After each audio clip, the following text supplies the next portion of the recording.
एक बार की बात है, श्री राम दरबार में हनुमान जी महाराज श्री राम जी की सेवा में इतने तन्मय हो गए कि गुरु वशिष्ठ के आने का उनको भान ही नहीं रहा। सभी ने उठकर उनका अभिवादन किया, पर हनुमान जी नहीं कर पाए। वशिष्ठ जी ने श्री राम जी से कहा कि राम गुरु का भरे दरबार में अभिवादन नहीं कर अपमान करने पर क्या सजा होनी चाहिए। श्री राम जी ने कहा, गुरुवर आप ही बताएं। वशिष्ठ जी ने कहा, मृत्यु दंड। श्री राम जी ने कहा, स्वीकार है। तब श्री राम जी ने कहा कि गुरुदेव आप बताएं कि यह अपराध किसने किया। वशिष्ठ ने कहा, बता दूंगा, पर राम वो तुम्हारा इतना प्रिय है कि तुम अपने आप को सजा दे दोगे पर उसको नहीं दे पाओगे। श्री राम जी ने कहा, गुरुदेव राम के लिए सब समान हैं।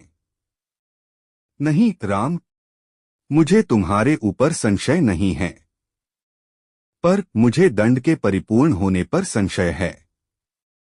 अत यदि तुम यह विश्वास दिलाते हो कि तुम स्वयं उसे मृत्यु दंड अपने अमोघ बाण से दोगे, तो ही मैं अपराधी का नाम और अपराध बताऊंगा। श्री राम जी ने पुनः अपना संकल्प व्यक्त कर दिया। तब वशिष्ठ जी ने बताया कि यह अपराध हनुमान जी ने किया है। हनुमान जी ने भी स्वीकार कर लिया। तब दरबार में राम जी ने घोषणा की कि कल सायंकाल सरयू के तट पर हनुमान जी को मैं स्वयं अपने अमोघ बाण से मृत्यु दंड दूंगा। हनुमान जी के घर जाने पर उदासी की अवस्था में माता अंजनी ने देखा तो चकित रह गई कि मेरा लाल महावीर अतुलित बल का स्वामी, ज्ञान का भंडार, आज इस अवस्था में। माता ने बार बार पूछा, पर जब हनुमान चुप रहे तो माता ने अपने दूध का वास्ता देकर पूछा। तब हनुमान जी ने बताया कि अनजाने में ऋषि वशिष्ठ का अपमान हुआ है मुझसे। माता, आप जानती हैं कि हनुमान को संपूर्ण ब्रह्मांड में कोई नहीं मार सकता, पर भगवान श्री राम के अमोघ बाण से भी कोई नहीं बच सकता। तब माता ने कहा कि हनुमान, मैंने भगवान शंकर से राम नाम मंत्र प्राप्त किया था और तुम्हें भी जन्म के साथ ही यह नाम घुट्टी में पिलाया था, जिसके प्रताप से तुमने बचपन में ही सूर्य को फल समझ मुख में ले लिया था। उस राम नाम के होते हुए हनुमान, कोई भी तुम्हें सती नहीं पहुंचा सकता, चाहे वो राम स्वयं भी हो। राम नाम की शक्ति के सामने राम की शक्ति और राम के अमोघ शक्तिबाण की शक्तियां महत्वहीन हो जाएगी। जाओ मेरे लाल, अभी से सरयू के तट पर जाकर राम नाम का उच्चारण करना आरंभ कर दो। माता के चरण छुकर हनुमान जी सरयू किनारे राम राम राम राम रटने लगे। सायंकाल राम अपने संपूर्ण दरबार सहित सरयू तट आए।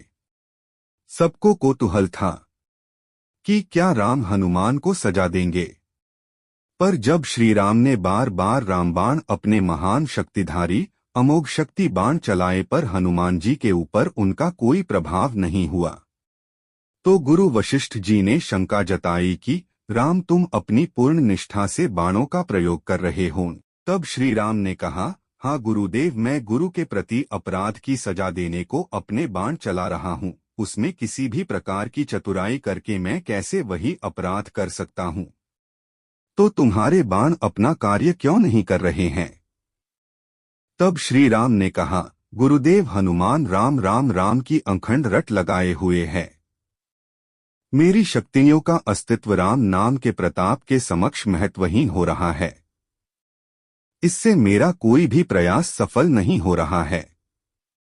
आप ही बताएं गुरुदेव, मैं क्या करूं? गुरुदेव ने कहा, हे राम, आज से मैं तुम्हारे साथ तुम्हारे दरबार को त्याग कर अपने आश्रम जा रहा हूं, जहां राम नाम का निरंतर जप करूंगा। जाते जाते गुरुदेव वशिष्ठ जी ने घोषणा की कि हे राम, मैं जानकर मानकर यह घोषणा कर रहा हूं कि स्वयं राम से राम का नाम बड़ा है। राम नाम महा अमोघ शक्ति का सागर है। जो कोई जपेगा, लिखेगा, मनन करेगा, उसकी लोक कामना पूर्ति होते हुए भी वो मोक्ष का भागी होगा। मैंने सारे मंत्रों की शक्तियों को राम नाम के समक्ष न्यूनतर माना है। तभी से राम से बड़ा राम का नाम माना जाता है। तुलसीदास जी कहते हैं, राम भरोसो राम बल, राम नाम विश्वास। सुमिरत शुभ मंगल कुशल, मांगत तुलसीदास, जय जय श्री राम।